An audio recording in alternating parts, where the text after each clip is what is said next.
Am I the a-hole for not opening the door to my sister's kids? I'm 23, female, and the third born in our 4-kid family. Me, along with my younger brother by 1 year, are child-free as we're not exactly a big fan of kids and get annoyed by them easily. My sister has 2 kids, 5 female and 3 male.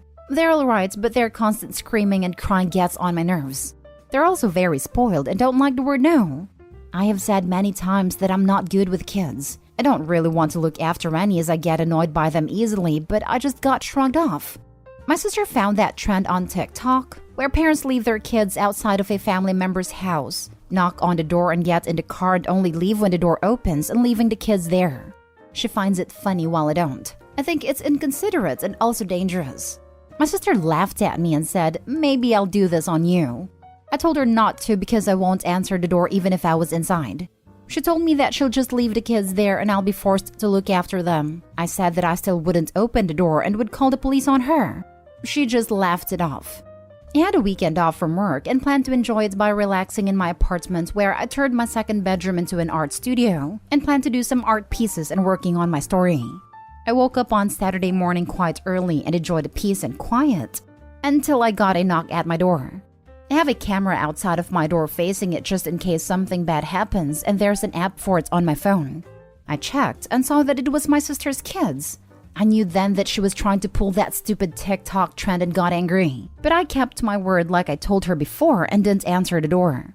More knocks came and my sister tried to call me, and when I didn't answer her, she kept texting me to open the door. I texted her to get her kids and leave, as I told her that I wouldn't look after them and she knew I wanted the weekend to myself. She just kept texting me to open the door. 20 minutes go by, I don't know why she waited that long, and she texted me that she was leaving and for me to open my door to babysit them. I texted her back that if she didn't come back right now, that I'm calling the police. I got no answer from her and called the police. 2 officers came to my house while another 2 tracked down my sister and made her drive to my place. She stomped out of her car, screaming at what a horrible sister I am and why it's no wonder I am single and will die alone. She finally gets her kids back into her car and drives off, the police following after, and I get back to my weekend off. My sister screamed at our family about what I had done, and there have been mixed reviews, saying that I was entitled to have my time off by myself, and others saying that she's a mother and deserves a break every now and then. Am I the a-hole? Now for the top comments. Not the a-hole. Strangely, I don't have an issue with this. Calling the cops was the nuclear option, but you flat out said what you would do. Yes, your sister might want some time off, but there's a thing for that. It's called hire a sitter. Dropping them off, and for all she knew you weren't even home. Totally irresponsible. You're right. Even if you gave in, she'd be pulling this all the time. In this case, I wouldn't say it's a nuclear option. It's a sensible thing to do to ensure the kids' safety if the mother just flat out left them. I agree on the safety of the kids. It's nuclear in that calling the cops on a family member has permanent ramifications, both in that she now has a record if there's another incident. She deserves a record for leaving her kids unattended outside someone's home when she told her she wasn't going to watch the kids. They are her kids and her responsibility, and she's negligent for leaving them there. There should be a record, and she deserved what she got. Not the a-hole. It's not a question of her needing a break. It's a question about dumping her kids on someone who doesn't want to babysit them. I've heard about this thing. And not only is it incredibly rude, but it can also be dangerous if the parents drive off before the door is opened. Anyway, you told your sister you wouldn't babysit them and you'd call the police if she left. Then you didn't babysit them and you called the police when she left. Seems pretty clear to me that she's the a-hole in this. Who leaves their children with someone who has clearly stated they don't like children and they did not want to look after the children? She seriously needs to have a look at herself. What she did is not okay. You are not the a-hole. Next story. Am I the a-hole for refusing to babysit ever, paid or unpaid? I am the youngest of 4 children at 21. My husband and I are wanting to wait around 4 more years to have children, so I'm not child-free, I just don't have any. I have 12 nieces and nephews. My siblings all have a lot of kids. All of my siblings are also single, divorced, or never married. They have always asked me to babysit, and I've always said no. None of them know how to discipline their kids. Their kids will lie, steal, bite each other, etc., and just being around them is hard. My oldest brother has offered to pay me to babysit, but the other two want me to do it for free. I refuse all three. My entire family thinks I'm an a-hole for never babysitting, so I've told them if I wanted to watch kids, I'd have some. My sister wanted to go on a date the other day and no one would watch her 6 kids. I told her, too bad. She said she'll never find a nice man to settle down with if she can't go out. I said she's delusional. It is not my problem. Am I the a-hole for never babysitting under any circumstances? Edit. When I do have children, I absolutely will not ask any of them to babysit. I'd rather pay a professional. My sister wanted to go on a date the other day and no one would watch her 6 kids. I told her too bad. She said she'll never find a nice man to settle down with if she can't go out. I think I see her problem here. You could probably babysit for her every night for the next year, and I doubt she will find a nice man who wants to settle down with her and her 6 kids. Not the a-hole. LMAO. Yeah, she's a mess. My least favorite sibling. Just out of curiosity, how many fathers between those kids? They each have a different father. You're doing those kids a favor every time you don't help your sister procreate again. Their chances in life are already pretty ruined. Have you at all considered adopting any of these children that are likely living in squalor? I've considered taking my sister's oldest. He's 14, almost 15, and is always forced to watch his younger siblings, 1 to 9 years old. But my sister would never let me take her free babysitter, to be honest. Not the a-hole. It sounds like they should all be investing in a good babysitter, nanny, housekeeper, etc. I've taken care of kids in many different capacities, but there's not enough money in the world to have me babysit 6 kids solo. Well, they all complain because none of them can afford childcare, because of how many kids they have. I do feel bad, but I also feel like they made a choice. Yeah, if they can't afford to have kids or can't afford to take care of their kids, then they should stop having kids. Lol, that's not your fault. Next story is titled, Am I the a-hole for not wanting to invite my 9-year-old nephew to my wedding? My fiancé and I both had a discussion and both agreed that we don't want my nephew at our wedding, which will be happening in 2 months. The reason why is because my nephew is out of control. He doesn't listen, can't sit still for even a minute, and is loud. My nephew even ruined my dress. I am a fashion designer and made my own wedding dress. And one day my sister came over and invited with my nephew and niece.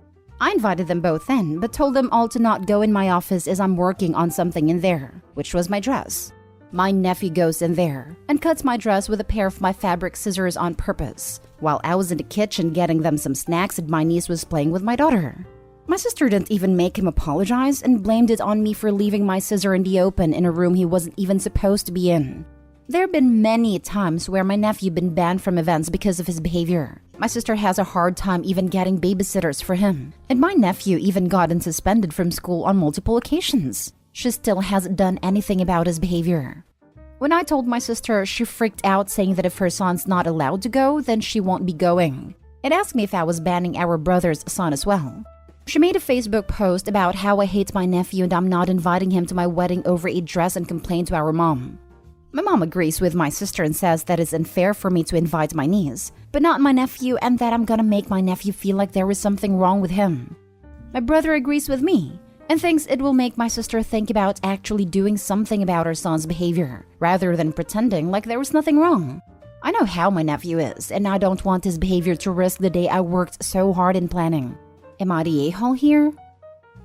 Now for the top comments. Not the a-hole. I think you should accept your sister's offer to not attend. Okay, thanks. Bye. Not the a-hole. And I would respond to her social media posts explaining his age, behavior, and her complete lack of control and discipline of the child. I wouldn't. Most people see through this type of vitriol and it just comes across as immature. I'd be completely silent and let the sister spew. If people ask in private, explain the situation calmly and with remorse. Not the a-hole. And given that your sister covered for your nephew who is way too old to accidentally use scissors on other people's stuff, then having her boycott and protest is fitting. She can make her choice, raise an undisciplined child or not, but you, hopefully, only get one wedding, and you don't need a wild kid messing it up, nor do you need this drama. I had to go back to the title to read his age, and was surprised he was 9. I could picture a 3 to 5 year old doing that, but at 9? He should have enough self-control. He knew what he was doing and is acting out, not the a-hole. Now for the last story. Am I the a-hole for refusing to stop seeing my daughter over her sister? I, 56 female, and my husband Kurt, 59 male, have 2 daughters. Ruth, 32, and June, 30. 8 years ago, Ruth split up with her college boyfriend Adam, 32. They'd been together since she was 20 or 21, and it was as serious as a college relationship could be. About 5 years ago, June announced that she reconnected with Adam at some alumni get-together. They'd all gone to the same university and that they are now dating. Of course, Kurt and I were shocked that she would do this despite her sister's history with him. But she insisted that they were in love and she can't help that, and that Ruth and Adam hadn't been together in years, so she hasn't done anything wrong. Ruth understandably was enraged over it. She said she was done with June and would never see her again. This broke me. They were so close growing up, and I prayed every day they'd reconcile. But I accepted they're adults who can make their own choices, and it has nothing to do with us. Kurt and I were also very disappointed with June and told her off many times. But after she proved that there was never any cheating involved while Ruth and Adam were together, things between us settled down. Out of respect for Ruth's feelings, we never brought the girls together again. Ruth and June visit us separately and still aren't on speaking terms after 5 years, but we maintained our relationships with them. Now, June and Adam are married. Ruth has also moved on with a lovely boy. Coincidentally, both girls are expecting their first child. Ruth's due date is a little earlier. I can't put into words how excited we are to be grandparents and adore both these children. I've been supportive and is involved with both our daughters' pregnancy as they want. However, last week Ruth drops a bomb on us. She said that if we ever see June again or her baby, she won't allow us in her child's life. I knew it bothered her that we were still on good terms with her sister, but this shattered me. It kept me awake every night. The thought of either of my grandchildren being deprived of loving grandparents is agonizing. I know Ruth was deeply hurt by June's actions, but I don't know if we should be punished just for not cutting our kid off. We begged her to reconsider, but she's adamant. I don't want to accept Ruth's terms, but it seems like no matter what we decide, we're going to lose a daughter and grandchild. So I'd rather it not happen because we outright chose it. But I also don't want Ruth to believe we'd just drop her in favor of June because again the thought crushes me. Would I be the a-hole if I don't comply with Ruth's ultimatum? Edited to add, thank you to everyone for commiserating with the situation. I wish I could say it's helped me feel better, but right now it feels like nothing ever will. Entirely too many comments to respond to individually, so I just want to answer some of the most common questions here. Why did Ruth and Adam split up? Ruth left Adam because he was immature and said and did things that irritated her, mostly minor things adding up. She said there was never any abuse nor cheating that she knew of. Did we ever support Ruth at first? Ruth stayed with us for a few months when it first happened. Not just because of this, there were other reasons. And we were there for her and comforted her the whole time. Because she was so angry, we had asked June to not visit until she left, though we still talked to her and met a couple of times in public places. We made it known that this hurt her sister and we were disappointed she didn't think of this. June understood and agreed with us supporting Ruth. She expressed sadness over losing her sister, but we clearly told her it was Ruth's decision to cut her off. Whether one thinks June did nothing wrong or not, it's untrue to say there were never any consequences for this. She's sad to this day that she's lost her sister and knows she has to accept and live with it. Did June ever apologize to Ruth? Both girls have confirmed that June reached out a few times over the years to apologize. No one put her up to it.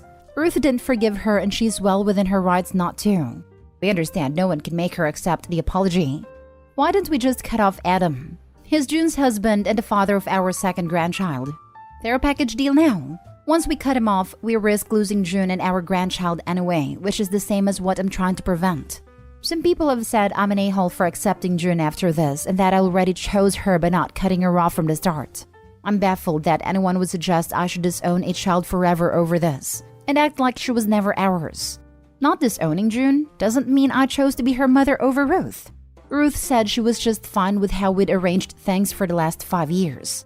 As long as she never had to see June, she was happy seeing us and everything was normal between us. It's only now that she's asking us to choose. Some people have said she should have cut us off from the start because we're awful and toxic. She's said many times she doesn't want to cut us off. She loves us and wants to be involved with her child, but she wants us to choose her over June. because June doesn't deserve the same love and care from us. I want to add that if Adam had ever mistreated or cheated on Ruth, we certainly would have gone no contact or at least low contact with them. But that's not what happened, and both girls used to repeatedly tell us that what happened between them had nothing to do with us. Not Daeho. She's just making a final bid for control and using the baby as leverage. What happened to Ruth sucks, but she shouldn't be trying to take out her feelings on you guys, who sound like loving parents. Tell her that you don't like the ultimatum and leave the door open should she change her mind. Kinda weird she's still not over it after 5 years though, especially given the time between both relationships and the fact they're married now.